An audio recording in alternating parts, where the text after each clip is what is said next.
The Oklahoma school year will come to a close at the end of this month. Many families are preparing for summer vacations and fun in the sun. But what happens when the fun turns into danger? Reporter Taylor Jackson has all you need to know to keep your little one safe this summer. The CDC estimates that 3,960 fatal unintentional drownings occur every year, with children's ages 1 through 4 having the highest rates of drowning. Mason Williams with the Oklahoma City Parks and Recreation says to help reduce the risk of drowning, enroll children and adults in formal swimming lessons. We have swim classes that we love all the way from tots to adults. We'd love to get them involved in any of our swim classes. In addition to lessons, Oklahoma City pools have well-trained lifeguards on duty. You might see, as you're here at the pool with your kids and things like that, you might see the lifeguards doing training. They're always working, they're always practicing, trying to be ready to help it at a moment's notice. Most importantly, Williams encourages parents to stay vigilant at the pool, even if a lifeguard is on duty. We can use the parents' help in watching the water. Normally what we like to, if they're coming in a group or anything like that, designate a person to be kind of the water safety watcher for different hours of the day. Pediatrician Dr. Ashley McAllister says there are 2 categories to classify drowning: fatal and non-fatal drowning.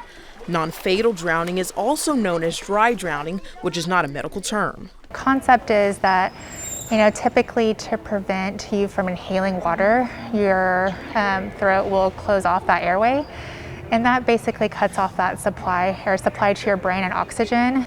She says this can cause loss of consciousness after a long period of time. The symptoms can continue, usually right after is when you see symptoms after a drowning event, and then they also continue for several hours. Dr. McAllister says parents should monitor their child's symptoms after a non-fatal drowning event.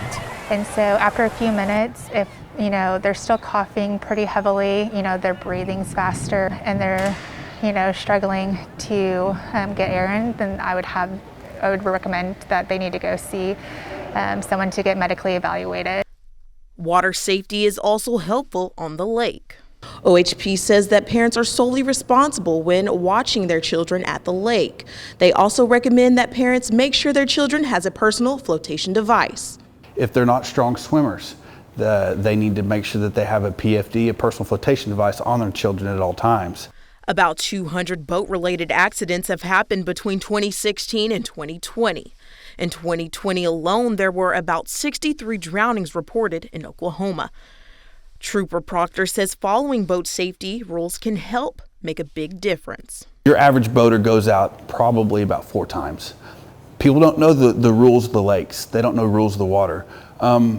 Brush up on your rules. If you're going to be out after dark, make sure that you have your navigational lights on. Trooper Proctor also recommends being weather aware to help you and your family avoid lightning strikes and flooding. Don't go out and look at the overflows. That's one thing that everyone likes. They like to see the water leaving the body of water. That is an extremely dangerous area. While having summer fun, keep in mind that heat exhaustion can happen while you're in the lake or in the pool. When they're in the water, they're still sweating, they're still losing all of those fluids just like they're out on dry land. So some of the symptoms of heat exhaustion can be elevated temperature up to 104 degrees Fahrenheit. They can be sweating, have nausea, vomiting, feel dizzy, feel like they're going to pass out. Dr. McAllister says getting acclimated to the heat can take up to 2 weeks.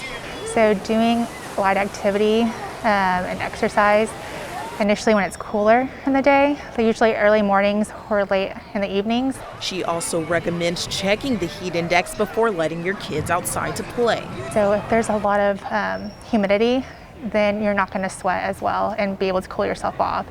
So you need to be weather aware to make sure that the conditions are right for you to be exercising. Battalion Chief Benny Fulkerson says they often receive calls related to children, infants, and dogs being left in hot cars during the summer. I periodically look at our numbers of calls, and sometimes it'll be 80 to 100 times per month that we might get called out to that type of a situation. The number of pediatric vehicular heat strokes or hot car deaths in Oklahoma surpassed the annual average of 38 deaths in 2019. And so a lot of times we see people, I only went in the store for a second, or or whatever the case may be. And it's just, you just can't leave the child in there for any length of time when it's that hot outside. He says even if the windows are cracked, your child is still in danger. It doesn't matter. It gets extremely hot inside. Vehicle temperatures can increase by 19 degrees within just 10 minutes.